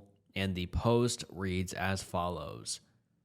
Hi Reddit, I'm honestly at a loss right now and need some outsider perspective. So my 27 female parents died in a car accident a few months ago. And now my sister, Lily, 18 female, is staying with me at my apartment. I love having Lily here. I didn't get to see her as much after I moved to the city where we're currently living and my job. It was a much smoother transition than I expected. I reintroduced her to my best friend Cole, 27 male, almost right away, and they seemed to get along fairly well. My sister's birthday was in July, and the night after it, she went to a new 18-plus club that opened in our area. I didn't think much of it and just wanted her to be safe. After that night, Lily seemed more stressed, and I assumed it was because of her first year at college coming up. She's taking online courses for the first year, and just tried to give her advice on how to handle it. Yesterday, after Cole came over to drop off some brownies he had baked, my sister came up to me with tears in her eyes and admitted that she had bumped into Cole on the night after her birthday, and they ended up sleeping together. I was shocked, but from how sad and ashamed Lily seemed, I asked if Cole had taken advantage of her. Lily said no and that it was 100% consensual, but Cole asked her to keep it a secret. Lily didn't want to stress me out and was afraid of me being mad at her, but she couldn't hold it in much longer. After reassuring Lily that I wasn't mad at her and that she was completely right for telling me, I went to my room and angrily called Cole. I yelled at him over the phone and told him how creepy it was that he had intimacy with my freshly 18-year-old sister, and that he was way too old to be messing around with girls her age. We went back and forth for a bit before finally hanging up, and I went back to talking to Lily about this. Cole told his family and our mutual friends what happened. During the night and even this morning, I have been bombarded with texts from them saying that I was an ass for calling Cole creepy, and that since it was a consensual, intimate encounter with Lily being of age, it should not matter. I haven't shown Lily the texts. I don't want to make her feel worse than she already is. With how consistent everyone has been with calling me an a-hole, I'm wondering if I really am. So, am I the asshole for calling my best friend creepy for sleeping with my little sister? Edit. Yeah, I realized I made it sound like Cole and Lily only met after our parents' death, but she has known them before. Granted, they didn't talk much to my knowledge back then since she was a kid, and I didn't include her in what I was doing very often. Edit number 2, it's just Cole's mom, dad, and brother who are harassing me about this outside of our friends, and at this point, I think that he might have twisted the story for them to get this riled up over what I said. And now let's get into some of the top comments. One user says, generally, I'm going to assume any story where a bunch of people who barely know text you to berate you is a fake story. I also think it's weird that your supposed best friend has never met your family before. And the OP responds and says, he has. He's known Lily since she was 3. I'm also close with his family, and like I said, it's our mutual friend group yelling at me for what I said. And another user says, you said in the story that you had introduced him to her when she moved in with you. Anyway, yes, if this is real, and he has really known her since she was a child, then it's creepy. And the OP responds and says, I meant reintroduced since she hasn't seen him in a while. Like I said until now, I have not really seen my sister due to my job and be decently far from where I used to live with my parents and my sister. And someone else says, 100% creepy. Also, she just had a massively traumatic event happen. He also told her to lie to you knowing that she just lost her parents. Highly manipulative and weird. He isn't a good guy. Not the asshole. And someone replies and says, also adding it's creepy AF that he asked her to keep it a secret. What the hell? He knew exactly what he was doing. Cole is not your friend, OP, and you really need to look at your circle and question those who are defending him. And someone else says, why would his family get involved? I always question the post that the OP's phone blowing up. I don't know anyone or have family members who would do something so ridiculous as blow up someone's phone, but obviously there are folks out there who have nothing better to do. And someone else says, not the asshole. Edit. To those who don't seem to get how creepy this is, let me break it down for you. This young woman just lost both of her parents in a traumatic accident and had her entire life upended by having to move in with her older sibling, which means she is not only traumatized, but extremely vulnerable. That's not even to mention that not only is the person she slept 9 years her senior, he is also a close and trusted family friend who is very close to her older sister, which puts him in a position of influence over her, a position which he used to get close to her and then slept with her, literally the day that she turned 18, which by the very definition of the word is manipulative. Was she legally an adult who was able to consensually choose to have intimacy with an older man? Yes. No one is questioning her right to choose. However, her being legally able to make that choice in no way changes the fact that he is a disgusting, manipulating predator who took advantage of his position of influence over a grieving teenager in order to manipulate her to have intimacy with him, literally the day she turned 18. That's not even to mention that he obviously knew what he was doing was creepy. or they would never have asked the younger sister to lie and hide it from the OP. Is it technically legal? Yes. Is it incredibly predatory behavior and extremely creepy to sleep with someone 9 years your junior, literally on the day they turn 18? Also, definitively yes. If one of my friends had done this to my little sister, I would be absolutely furious, and they would immediately find themselves removed from my circle permanently. And then we get an update a few days later, and let's get into it. The update reads, "Hey Reddit, these past 4 days have been busy, but I'm back with an update. To start off with, I ended up talking to Lily about what happened that night, and she ended up revealing that shortly after I reintroduced Cole to her, he began texting her, saying he wanted to help her grieve. Lily had told Cole about her plan to go to that club, and by the time Cole had shown up, she was decently tipsy. Lily had woken up in Cole's bed the next morning, and after he had woken up too, he told my sister to lie about what happened by saying she was at a friend's house because I would consider it to be a betrayal of my trust if I knew they slept together. After further discussion, Lily and I decided that grief counseling was best of her. Lily said that she regretted for not getting it at the start because, to her, that's what started this. As for Cole's family and our friends, I decided to ask them what they were told by in 2 separate group chats. I was right that he didn't tell them what actually happened. Both his family were under the expression that Cole and Lily had told me already what happened at first and that I seemed okay with it. But when Lily wanted to talk further, I blew up on him out of the blue. I told them what actually happened, and while Cole's family seemed hesitant to believe me, they'd said that they would talk to Cole. As for our parents, they believed me, and while some apologized, some were saying that it shouldn't have been an issue in the first place because my sister was legal, so I had to drop those people. I have blocked Cole, and I haven't confronted him further, but I'm preparing myself for the worst when I do. Also, to clarify some things, I am a woman first of all, and second for all, I don't think Cole had ever romantically liked me the past 15 years of us being friends.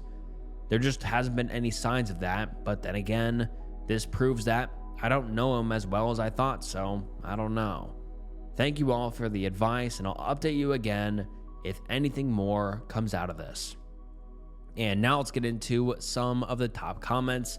One user says, "I'm sorry, but I'm going to need you to clarify if that's you paraphrasing her saying she woke up in Cole's bed, or if that is exactly what she said. Because if those are her direct words, and this nearly 30-year-old man immediately jumps to 'don't tell your sister,' it makes me see red flags all over this. It sounds like he did take advantage of your sister, and that you might need to ask her a few more pressing questions about the specific events of that night to be sure. Hell, a talk with a preferably female officer might be helpful to clarify the lines that seem a little blurred here." And the OP responds and says, "I am not paraphrasing. What she initially told me when she came home after leaving Cole's apartment was that she stayed at one of her friend's place since it was so late in the night and she didn't want to wake me up." And another user says, "It's creepy that their relationship started with him consoling her regarding the grief. Still feels like she was taken advantage of, emotionally, not physically, although you have no context between tipsy and her waking up in the bed. Creepy." And then the OP comes back a few days later with another update, and let's get into it. The update reads, "I wanted to post an update a few days ago, but I felt emotionally and mentally exhausted. Per your guys' advice, I asked Lily if she actually remembered having intimacy with Cole, and she said that she remembered Cole buying her a drink. Then later on, Cole convinced Lily and her friend, who was tagging along with her, to let Lily go home with him. Lily remembers getting in the Uber and being inside of Cole's living room and bedroom, but not the intimacy itself. I mentioned that it's possible Cole drugged her with that drink, and if he did, then it's R word and Lily can press charges against him. Lily said if she did, she would want to press charges against Cole. We both got a bit emotional afterwards, and I apologized to Lily for not noticing that something was wrong when it first happened. As for Cole's parents, they threatened to cut him off financially if he didn't tell them the truth, and Cole admitted to what Lily said in the first post. Cole's parents apologized to me over the phone, and I told them what Lily said, and if he did drug her, then there's a possibility that we'd be pressing charges against Cole. They seemed to accept that and apologized one more time for harassing me before hanging up. Also, while clearing my phone of Cole-related things, pictures, videos, calendar dates, etc., I remembered a time when he was picking me up for a concert when we were 18 or 19. He looked at my outfit when I got into the car and mentioned how easy it would be for someone at the concert for them to rip it off and take advantage of me. I'll be honest, I was far more timid and more afraid of confrontation, so despite feeling weird about his comment, I brushed it off so we wouldn't fight over it. So there's one red flag I missed and regret not saying about it. Like I said in the last update, thank you all for your support and advice. I'll update you guys if anything major comes up. Edit. Oh, and I'm changing all of my passwords. Probably my apartment door lock too, that Cole has access to, just in case he tries anything. And now let's get into some of the top comments. One person says, Jesus Christ, saying the guy was a creep was such an understatement. He belongs in jail. And someone else says, ugh, I'm so sorry for you and your sister are having to deal with this on top of everything. I would maybe get some legal advice if you plan on moving forward with pressing charges. Also, get a R-word kit done, mainly to check for STIs, and it's most likely too late to get any DNA or other evidence, including evidence of being drugged. Depending on where you are located, I'm in the US, and from my experience, going straight to the police even a few days following the assault can lead to a never-ending he said, she said argument, and your sister will have to recant that night over and over and over again.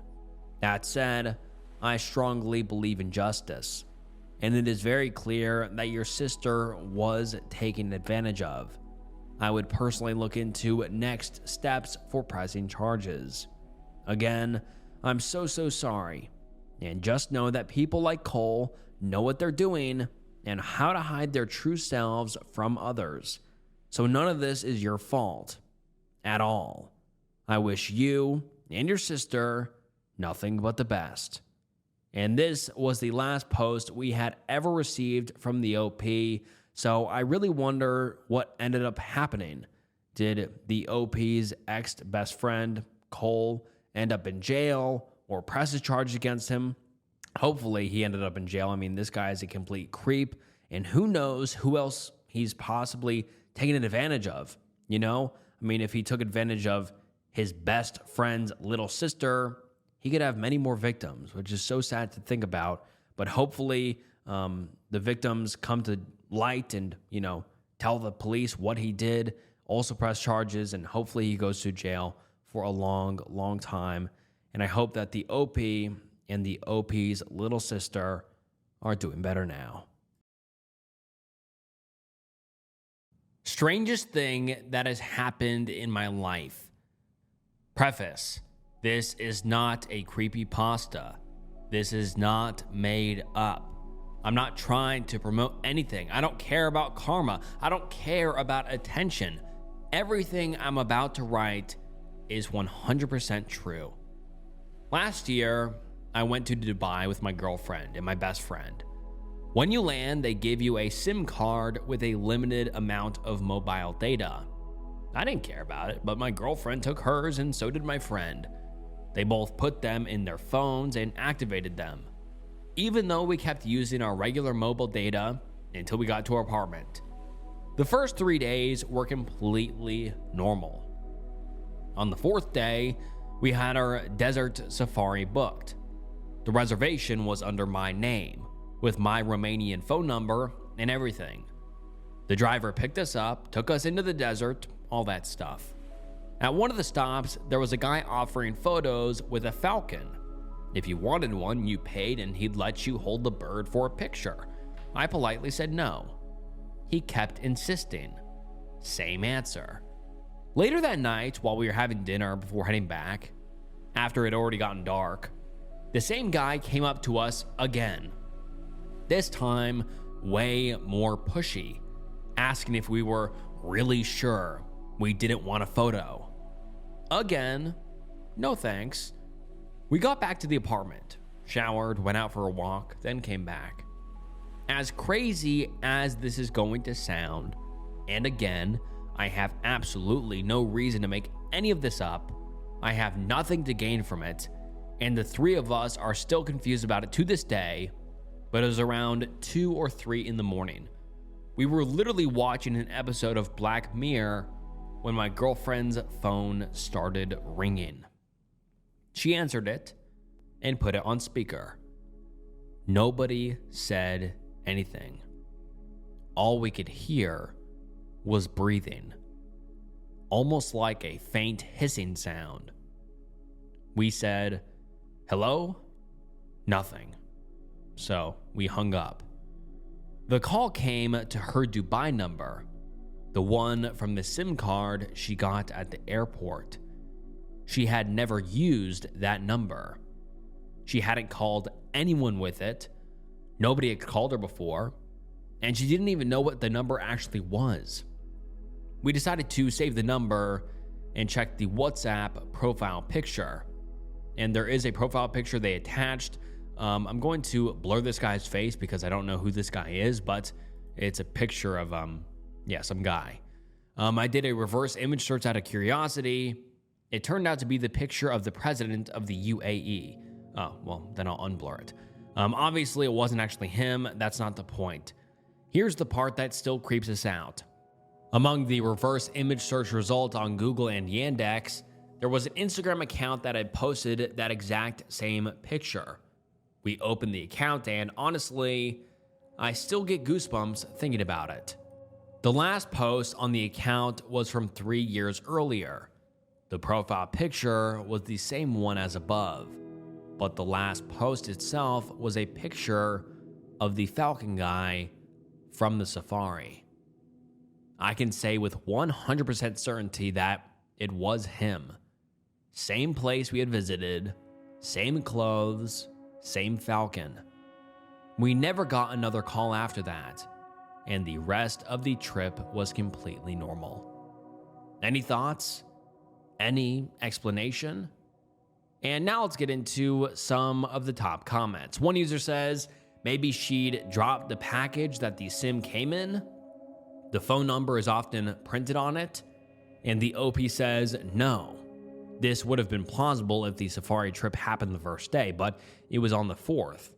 We dressed casually. Totally different from the first that we landed, so no. Another person says, safari bookings, drivers, and camps share contact info aggressively for logistics, photo delivery, group chats, follow-ups, reviews, etc. Your reservation was under your name, but the driver picked you up. You were at the apartment. Passports get scanned for the SIM activation anyway. The ecosystem is leaky as hell. Many groups end up in vendor WhatsApps without realizing it.